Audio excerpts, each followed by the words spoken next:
Hello, Summit listeners. It is an honor and a pleasure for me to introduce Samantha Avery. Welcome, Samantha. Thank you, Deb. It's great to be here. I'm glad that you're here. Samantha's topic today is Chakra Mapping, the Art of Enquiry. Samantha is a master teacher of Usui Shiki Ryoho Reiki and a spiritual healer. She is a member of the Australian Reiki Professionals practicing in Sydney's beautiful North Shore, Australia. For more than 12 years, Samantha has supported her clients through emotional empowerment, career and relationship growth, and spiritual development. Samantha practices from her Sunny Healing Center in Sydney and supports international clients with remote healings and readings and online classes. Samantha's strength is getting to the root of the physical, emotional, mental, and spiritual imbalance to achieve deep healing. Samantha is well regarded for the gentle, safe space she creates for her clients and students to access the higher energy of Reiki. She is passionate about sharing Reiki and facilitates regular classes in all levels of Reiki. The Reiki community she supports receive additional Reiki workshops and mentoring to support their professional Reiki practice throughout the year. So Samantha, can you tell our listeners what is chakra mapping and how does it relate to a Reiki treatment? Yes, Deb. Chakra mapping is a technique that I use with my clients, and I also teach with my Reiki Level 2 and Master student. It's a system, it's a technique of getting to the root of the issue for the client. Now, I love to do this whilst we're sitting in the chair before we start the Reiki treatment, because it facilitates the client in their own healing. Now, we know that Reiki healings is all about free will. That's the core of the treatments. Mm-hmm. And so with free will, we allow what we know. So if we're guided through a conversation of discovery about why these symptoms are happening for our client, that could be physical, emotional, mental, if we can guide them through a process of accessing where that may have come from, and then we bring on board our client in their own healing, and that also empowers them. So, I'm very keen on empowering our clients. So this is how it works with Reiki. With Reiki, it's all about free will. The Reiki cannot go anywhere if it's not allowed. So if we have an awareness about what else might be happening and the cause of the situation that client's in, it facilitates the deeper healing. Okay. And does one need to know about chakras to use this tool? Yes, you do. And I understand that a lot of Reiki classes and courses do teach the chakra system, and a lot don't. So for this technique, it is important that you know the chakra system. We work on the major chakras: the crown, the third eye, the throat, the heart, the solar plexus, the sacral, and the base. And we know that each major chakra holds a physical, emotional, mental, and spiritual significance for the person.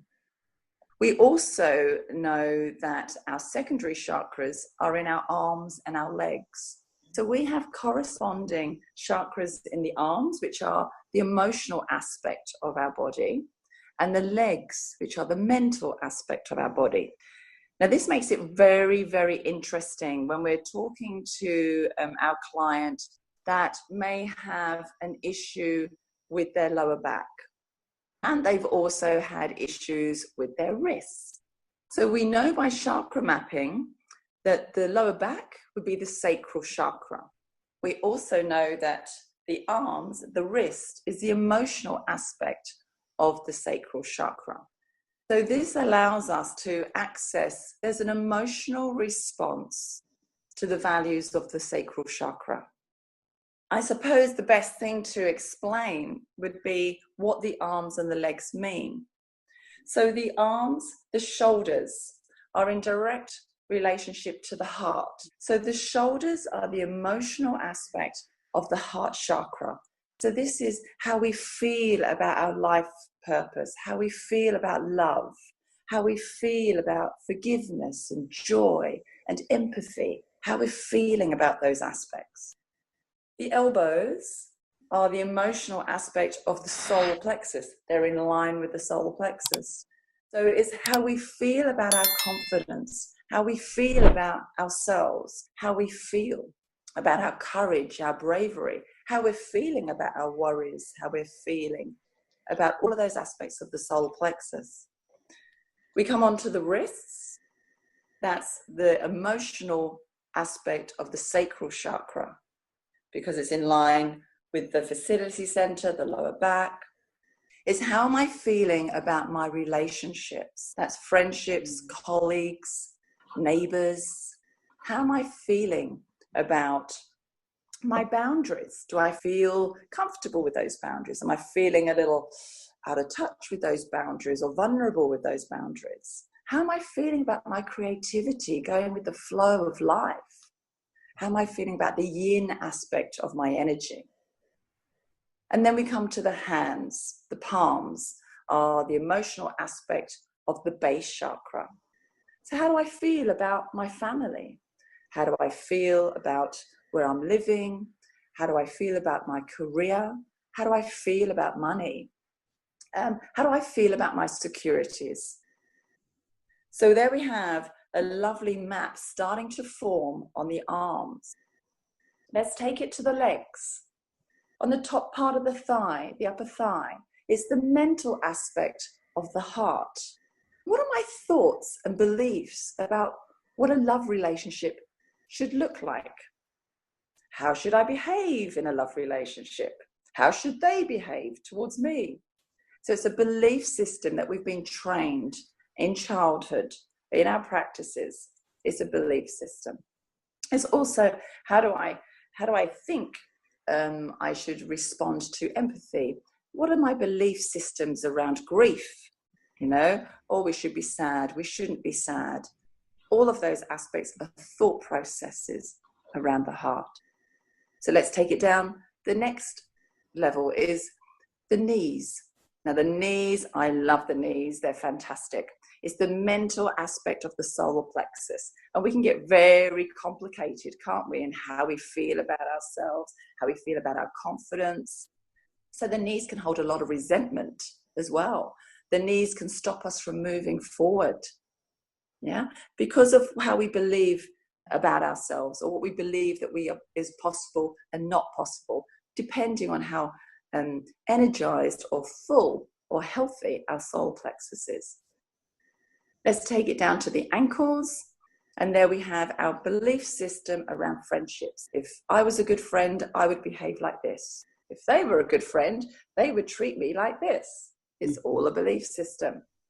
What are my thoughts around my boundaries? Healthy boundaries. And we know that if we get into a new practice, we have to have new healthy boundaries for ourselves. It's also about our creativity. Do I think I am creative? Do I think I can expand this creatively? I find Reiki incredibly creative. I love the creativity of Reiki, and the symbols are very, very creative. So can we break through what we've been taught and expand our awareness into other possibilities? And then we've got the feet, the thoughts around money, thoughts around career, thoughts around a home, thoughts around family. So am I successful based on my belief system? Am I unsuccessful based on my belief system? You can have two people earning the same money, doing the same job, one person finding them very fulfilled, very successful, the other person feeling they're not good enough. And it's all based on the belief system.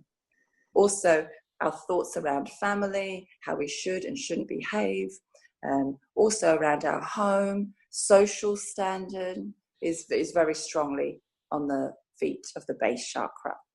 So with this beautiful map that we're starting to create now, we can start to pinpoint what might be happening. So knowing the chakras and this, what I call secondary chakras in the arms and legs, is quite important. And I've created a beautiful template for practitioners to download so they can actually have all this information at their fingertips and start to play with that. Have a little explore with your clients and see how useful it is for you. This makes so much sense, and I never knew that about the arms and the legs. And hearing you speak of it, just brought so many ideas to my mind, and it, like I said, it makes so much sense. So you've sort of explained a little bit about how the tool works. Are there other steps you'd like to take us through for this?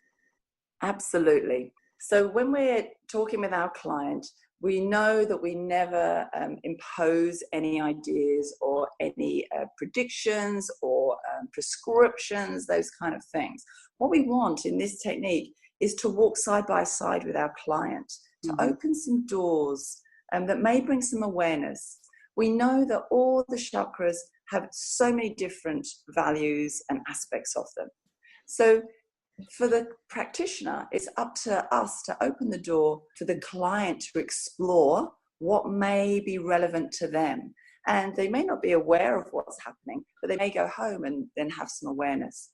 If our client is having some lower back issues, for example, and a wrist issue, we can then start to look, and it's always inquisitive. We never set in our thinking, but it's, oh, that's interesting. Something's happening in the sacral chakra. So you might note on your, put a little a note by your paperwork, sacral chakra is interesting. There's an emotional aspect and there's a main aspect. So we're starting to ask now, we're going to start to time travel. When was the first time you experienced this issue with your lower back? The client may say, a week ago, or they may say, I've always had problems with my lower back. If the latter is the answer, you want to see if you can take them back as far as possible. Now, they may say, oh, yes, I remember it happening when I was in secondary school. If they can't remember when it first happened, invite them to ask, when did they remember not having it? And that really helps us get onto that timeline. Okay, so now we've pinpointed a time frame. It might be within a few years. Say it was at secondary school.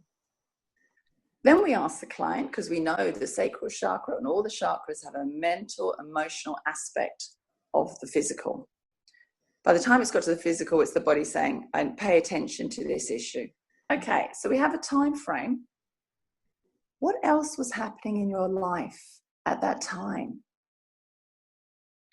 And they can start to talk through, okay, I was at secondary school. You might find that they have some issues with their friends. You might find they have some issues with their creativity. They might have issues with their boundaries, all sorts of things. They might be trying to navigate some other relationships in their life. And so it really starts to open up a deeper level of healing that their client can then start to access. And then you would say something like, it's interesting, see if this means anything for you. But in our sacral chakra, this is where we really nourish our friendships or our relationships with other people. And also our creativity. So you want to give them a few different aspects so they don't feel like they've been pinpointed too tightly, because remember, we want them to lead their healing. That gives us the deeper healing. They've now got access to their emotional and mental layer of their healing. This has now moved from a painful lower back to a bigger aspect. Their awareness will start to then time travel up to the present moment about any other times that happened. And you'll find that they'll start sharing some experiences. Now, the point of them sharing experiences is really for their awareness to come to fruition. And that's the healing. I find a lot of healing happens in the chair, because by the time they pop onto the healing table for the Reiki, they are so open and ready. They're like, yes. And you let them know that they are in control of their healing. They can receive as much as they desire through their free will. Reiki will go wherever it needs to go. And so we find this has a beautiful depth of healing. And on the conscious level, they are now aware of when their lower back triggers, they may consider, my boundaries or my relationships with my friends or whatever came to fruition for them. So identify the chakra, identify the primary and secondary chakras, and then have some fun time traveling. But remember, letting the client lead. I really like that. And I like how you said you work side by side with the client and that you open the door. And then the rest really is up to them and their free will. So I was going to ask you how important was it to have the client's participation, but it sounds like you do have it and you do need to have it on some level, correct? Absolutely. We want full participation, because if we just assume, if we just pinpoint certain things and we tell the client, oh, this is what this means, they may not want to go there. You know, from your own personal experience, most people who've become Reiki practitioners is because they're on their own journey. This is just for today. I respect all living things. We absolutely respect our client and where we're at. And what are the possibilities? Because they will open up other doors for Reiki, to invite Reiki in. Thank you. So can this technique be used in distant and or self-healing? Absolutely. So it's very, very effective. With distant healing, you may be doing a Skype healing, so you might have a little chat. I really recommend, whether you do Skype, Zoom, or phone, have a conversation with your client before the actual energy healing process. Mm-hmm. Then you can use this beautiful technique where they're fully engaged. You can then do your Reiki healing. You'll find that the Reiki lift what's already in the awareness of the energy and really clear that. After your distant healing, I tend to call my clients back. I ask them to put their phone on voicemail so that they have that recording and they can keep that. And then there's the beautiful reminders for their future growth and healing. In self-healing, this is fantastic because we can tend to do our beautiful self-healing just as hand positions. But what if we sat down and build in this template for ourselves? You know, we all have things happening. There might be obstacles we might want to shift so we continue growing, or it might be a pattern that's popped up again. When we sit down and do this little technique for ourselves, again, it brings that awareness for us, and then go into the hands self-healing, or even doing a self-healing via proxy. And if you've not done that before, I highly recommend it. It's a lot of fun and it's very, very deep healing. Yes, so absolutely, self-healing and distant healing is an excellent tool to use this technique. Thank you. Tell me what you mean by self-healing by proxy. Okay, so in our level 2 practice, we teach how to do a distant healing via proxy. Now, there's lots of different ways to do distant healing. You can have somebody's name in a book and put Reiki symbols on it, then beam Reiki energy into it or put it in a box. With a proxy, what we're trying to do is simulate the actual person in the room with us. In order to help our own visualization of that, we use a proxy. So it could be something like a pillow that you identify where the major chakras are. You could have several pillows. You could have a pillow for the head. You could have a pillow for the torso, marking the chakras, pillow for the arms, and pillows for the legs. That'd be very big. So you can also use a teddy bear, which has arms and legs. If you're choosing to use something like a teddy bear or a calico doll, ensure you have no emotional attachment to it. We don't want it to be cute. We don't want it to be attached in any way of any energy. This is the vessel of clear energy. When we have the proxy, we then go through a process of inviting the thought forms of the client into the proxy. Then we ask Usui and our masters and their guides if we can give this healing. And we always listen to our intuition or the guided messages. If you get a no, as in, I don't think I should be doing this healing, or you feel distracted, reschedule the appointment. There's a wonderful example I give my students, that I had a client who was with me a long time, and was going through recovery of an operation. So we were doing distant healing whilst he was recovering at home. We did it in the hospital as well, but this particular time he was at home convalescing, and I would book in a time for him. And so at that time, he would be in a room, quiet, on his own, maybe play some music. When I popped on the proxy and went through the process, inviting his guides to give this healing, and I'd allowed for permission, the answer was no. No, I didn't get a reason for that. I just got a sense, no, I shouldn't be doing this.